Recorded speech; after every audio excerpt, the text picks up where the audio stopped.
نحمدہ و نصلی و نسلم علی رسول الکریم اما بعد۔ نبی کریم صلی اللہ علیہ وآلہ وسلم کی مبارک زندگی کو بیان کرنے کی سعادت حاصل کی جا رہی ہے۔ گزشتہ ایپیسوڈ میں ہم نے وہ تمام حالات بیان کیے جو 3 ہجری میں پیش آئے تھے۔ ابھی 3 ہجری کا جو سب سے بڑا واقعہ ہے وہ ہے اپنا غزوہ احد۔ تو غزوہ احد کے اسباب تو ابھی بیان کرنے کی میرے خیال میں ضرورت نہیں رہی، کہ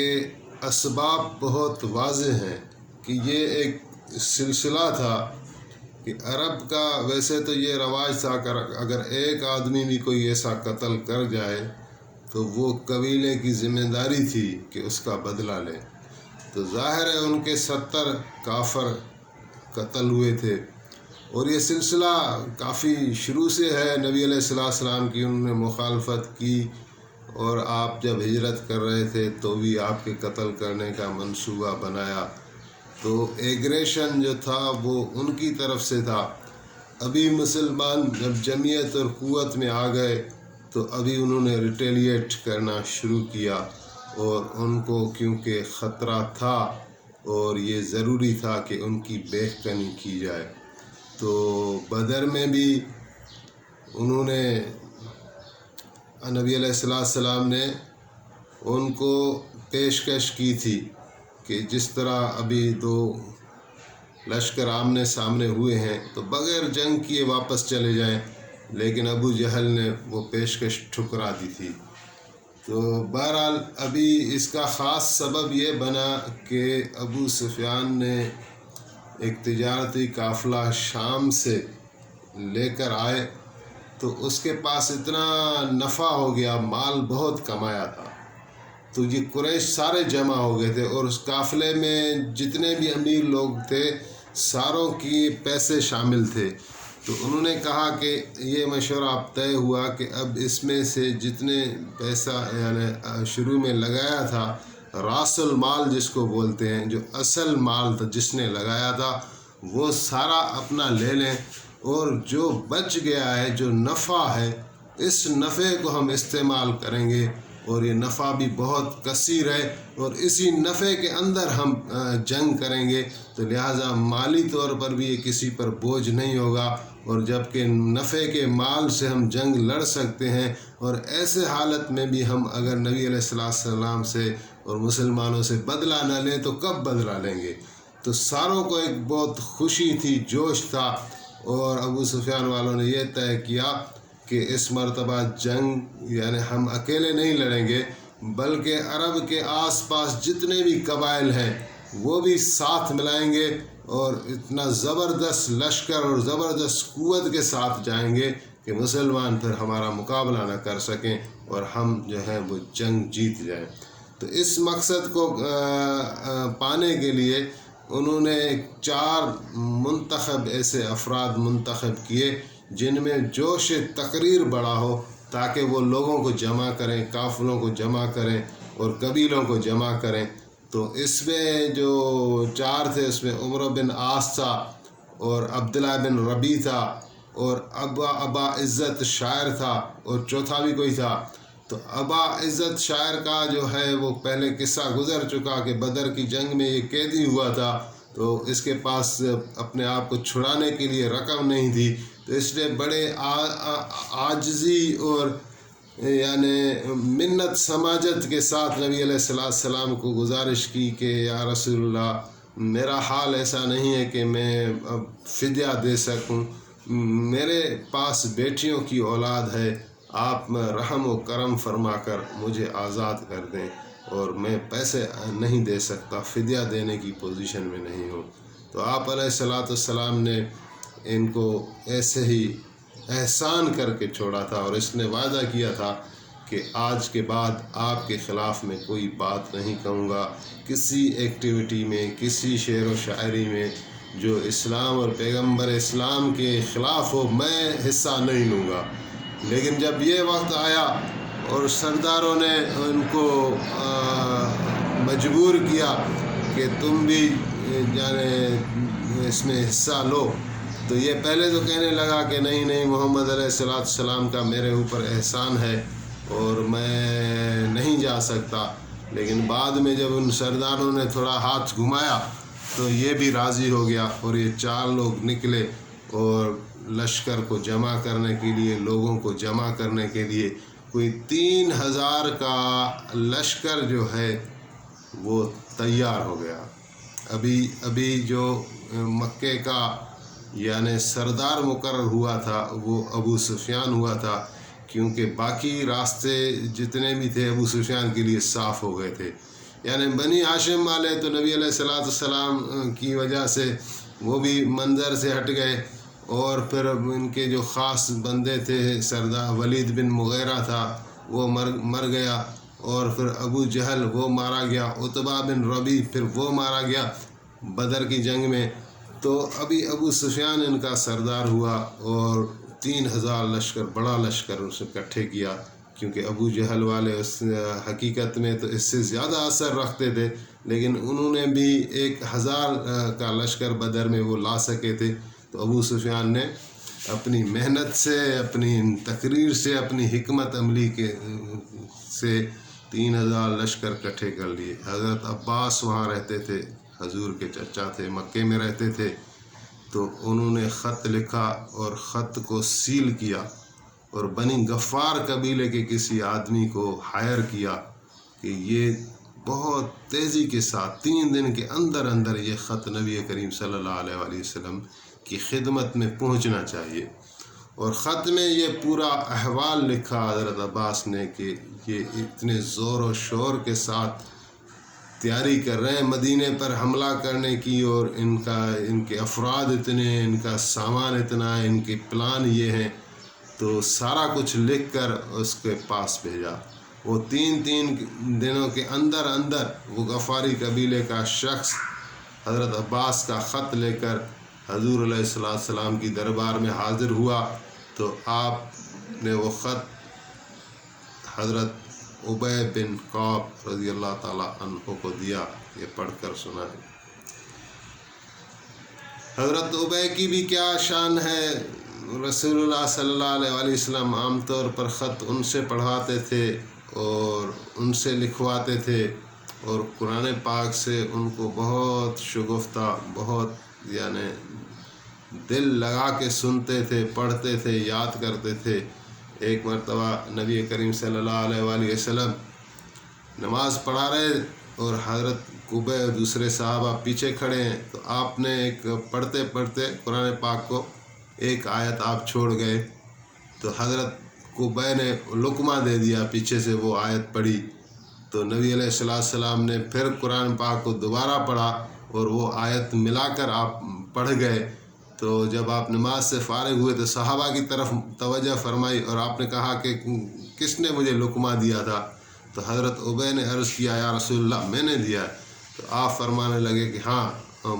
مجھے اندازہ تھا کہ یہ تم ہی ہوں گے۔ اور ایک مرتبہ حضور علیہ السلام نے فرمایا کہ ابی یہ آیات سنو، یہ حضرت جبریل امین لے کر آئے ہیں، اور اللہ سبحانہ و تعالیٰ نے کہا ہے کہ یہ آیات ابی بن کعب کو سنانا یا رسول اللہ۔ تو حضرت ابی جو ہے وہ کانپ اٹھے اور عرض کرنے لگے کہ یا رسول اللہ تعالیٰ نے میرا نام لے کر پکارا ہے، میرا نام لے کر کہا ہے کہ ابی کو بتانا۔ تو رسول اللہ صلی اللہ علیہ وسلم نے فرمایا کہ اللہ تعالیٰ نے تمہارا نام لے کر مجھے کہا ہے کہ یہ آیات ابی بن کعب کو سنانا۔ تو حضرت ابی بن کعب نے خط پڑھ کر سنایا رسول اللہ صلی اللہ علیہ وآلہ وسلم کو، تو آپ صلی اللہ علیہ وآلہ وسلم نے فرمایا ابی کو کہ دیکھنا یہ بات ابھی کسی کو بتانا نہیں۔ تو حضرت ابی بن کعب جیسے گھر گئے تو ان کی جو اہلیہ تھی وہ اس نے سارا قصہ خط والا بتایا کہ یوں خط آیا ہے، حضرت عباس نے بھیجا ہے، اور اس خط میں یہ باتیں ہیں۔ تو حضرت ابی بن کعب چونکے اور ڈر گئے کہ یہ کیا ہوا۔